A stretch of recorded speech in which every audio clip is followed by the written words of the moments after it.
Good morning, কেমন আছো সবাই? আশা করি সবাই ভালো আছো। Welcome to a new blog of my channel. তো আমি অনেক আজকে আনন্দ, তার কারণ আজকে সকালবেলা যখন আমি দেখি যে আমার সাবস্ক্রাইবারের সংখ্যা 80 জন হয়েছে। তো তোমাদের অনেককে অনেক ধন্যবাদ যারা যারা আমার চ্যানেলটাকে সাবস্ক্রাইব করেছো। আর আজকে হচ্ছে খুব ভালো একটা দিন, আজকে হচ্ছে কার্তিক পুজোর দিন। আর আমাদের বাড়িতেও তো জানো যে আমাদের বাড়িতেও কার্তিক ঠাকুর আছে। তো আজকে কার্তিক ঠাকুরকে পুজো করবো আমি নিজের হাতেই, যেরকম আমি রোজটা করি সেরকমই একটু আজকে স্পেশালভাবে করার চেষ্টা করছি। একটু ফুলমালা টুলমালা দিয়ে ঠাকুরকে পুজো করব। তো আমি এক্ষুনি এখন গোপালদের আমি প্রথমেই আমি ভোগ দিয়ে এসেছি। আর এখন যাব কার্তিক ঠাকুরকে পুজো করতে। তো চলো তোমাদের সাথে সেটা শেয়ার করব।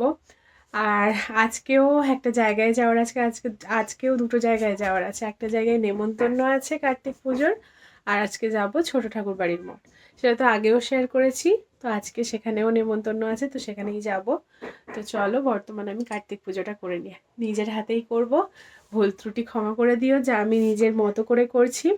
যারা যারা জানো অনেক কিছু করতে হয় জানি, কিন্তু আমি যেহেতু নিজের হাতে করব, নিজের যেরকম আমি নিত্য সেবা করি ওইভাবেই করব ঠাকুর পুজো আজকে। তো চলো পুজো করে নিই। প্রথমেই বলেছি যে আমি গোপালদের ভোগ দিয়ে গেছি। আর এখন গাছে এত কম ফুল ফোটে যে প্রত্যেক ঠাকুরের পায়ে দেওয়ার মতো ফুল থাকে না। তো এখানে আমার কার্তিক সোনাকে এখানে আমি ভালো করে মুছে টুছে পরিষ্কার করে দিয়ে গেছি, ওকে ফুলটা দিইনি। তারপর মোটামুটি সবাইকে যাটুকু ফুল ছিল ওইটুকু ফুল সবাইকে দিয়ে দিয়েছি। আর তো সেই জন্য বাজার থেকে এই ফুল কটা কিনে এনেছি। তো সবাইকে কার্তিককেও দেবো, আর তারপরে যা বেশি হবে সব ঠাকুরদের দিয়ে দেব। আর কার্তিক ঠাকুরের জন্য একটা মালাও এনেছি। তো চলো পুজোটা স্টার্ট করি। বর্তমান টুকটুক করে অনেক কিছুই করতে হবে, তো স্টার্ট করি চলো।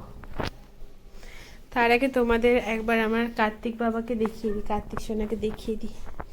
এই দেখো আমার কার্তিক সোনার ফুল লুক। আগের বছর নিয়ে এসেছিলাম, তো এবছরও আমি আগের বছরও হাতেই পুজো করেছিলাম, আর এই বছরও হাতেই পুজো করব।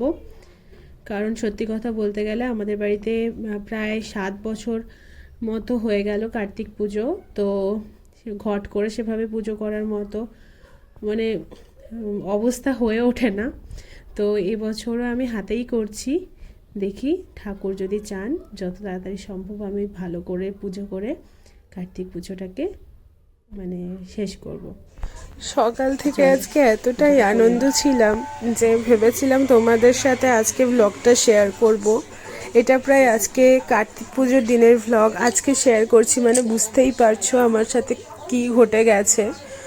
মানে কার্তিক পুজো তখনও স্টার্ট করিনি, এরকম একটা সময় আর্যর পায়ে এত বড়ভাবে এত খারাপভাবে একটা চোট লেগেছে যে সেটা তোমাদের সাথে শেয়ার করছি, দেখবে দেখো।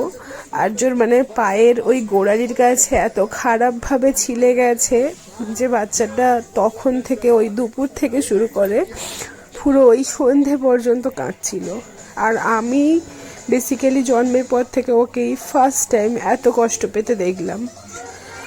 তো কিছু করার নেই, আজকে কোনো ডাক্তারও ছিল না, দ্যাটস ওয়াই আজকে কোনো ডাক্তারকে দেখাতেও পারিনি। একমাত্র শ্রীমন্ত পাত্রবাবু ছিলেন, ওনার চেম্বারও প্রায় ওই 6:30 বন্ধ হয়ে গেছে। তো ঘুম থেকে ওঠার পরে দেখতে পাচ্ছ কেমন করে কান্না করছে। আমার মানে কিছুই ভালো লাগছিল না, এত বাজেভাবে মানে ও খেলাই করছিল। আর হঠাৎ করে চিৎকার করে উঠেছে, যখন আমরা ছুটে গেছি তখনই দেখি যে এরকম পায়ে হয়ে গেছে। আর্যর যখন লেগেছিল ওই ক্লিপসটা বলতে তোমরা তো জানোই যে ভ্লগটা আমি নিজের হাতেই করি, কেউ আমাকে হেল্প করার মতো নেই। তো সেই মুহূর্তে আমার ক্লিপসটা নেওয়ার মতো মানসিকতাও ছিল না। আর মায়ের মন বুঝতেই পারছো, যারা যারা মা তারা জানো যে বাচ্চার লাগলে মায়ের কতটা কষ্ট হয়। আর সত্যি দেখো, আমি যে সন্ধ্যাবেলা আমাকে দেখছো আমি এরকম ওকে নিয়ে বসে আছি, বাট ওই দুপুর থেকে শুরু করে এখন অবধি আমি ওই রকমই বসে আছি। মানে বলতে আজকে ওই 3টে 3:30টার দিকে দুপুরের খাবারের জন্য মানে ও ছাড়ছিলই না, কাজ ছাড়াই করছিল না। কিন্তু আমি নিজের থেকে মানে অনেক কষ্ট করে একটুখানি ওইখানে বসে বসে এই বিছানার থেকে একটুখানি নেমে নিচে বসে খেয়েছি। আজকে এরকমভাবে এত বাজেভাবে দিনটা কাটবে আমি ভাবতে পারিনি। তো সকালটা এত আনন্দ দিয়ে স্টার্ট করেছিলাম, বাট কিছু করার নেই, এটা ভাগ্যে হয়তো ছিল। এখন ভাবছি কেন আমি ছেলেটাকে পাঠিয়েছিলাম খেলার জন্য, মানে এরকমই চিন্তা ভাবনাটা আসছে এখন। কিন্তু কি করব আর, মানে এটা ভাগ্যেই ছিল মনে হচ্ছে, কারণ আমি 10 মিনিটের জন্য ছাদে গেছি আর এরকম একটা ঘটনা হয়ে গেছে। সেই জন্য কার্তিক পুজোটা মানে করে ফেলেছি। সেটা মানে কি বলবো, মন খারাপ ছিল। তার উপরেই কার্তিককে তো আর না পুজো করে রাখতে পারবো না, তাই জন্য নিজের হাতে করে যেরকমটা পেরেছি মোটামুটি করে নিয়েছি, আর সেই জন্য সেই ব্লগটাও আর করা হয়নি। কার্তিক পুজো আজকে প্রায় 7 বছর মতো হয়ে গেল আমাদের ঘরে কার্তিক ঠাকুর আছে। তো বড় করে সেভাবে পুজো করার মতো মানে সময় হচ্ছে না, আর অবস্থাও সেরকম আসছে না। তো সেই জন্য নিজের হাতে করেই যেরকম করে পারি সেরকমই পুজো করি প্রত্যেক বছর। এবছরও তাই করেছি। তো আজকের ভ্লগটাও এখানেই শেষ করব, তার কারণ সত্যি কথা বলতে গেলে আমার আর ভালোই লাগছে না ভ্লগটাকে কন্টিনিউ করতে। সেই জন্যই দুদিন আজকে প্রায় ভ্লগটা দিইনি। তার কারণ হচ্ছে গিয়ে এই যে এডিট করব সেইটুকু সময়ও ছিল না। বাচ্চাটাকে নিয়েই আমার সারাদিন কেটে যাচ্ছিল, আর্যকে নিয়েই আমার পুরো দিনটাই কাটছিল। ও সকাল থেকে শুরু করে রাত অবধি একদমই পা মানে ফেলছিল না। আর আমি এখন ওই গ্রামে একটা ডাক্তার আছে হোমিওপ্যাথি, ওকেই বর্তমান দেখিয়ে এনেছি। ও একটা আর্নিকা দিয়েছে, আর্নিকাটা লাগাতে।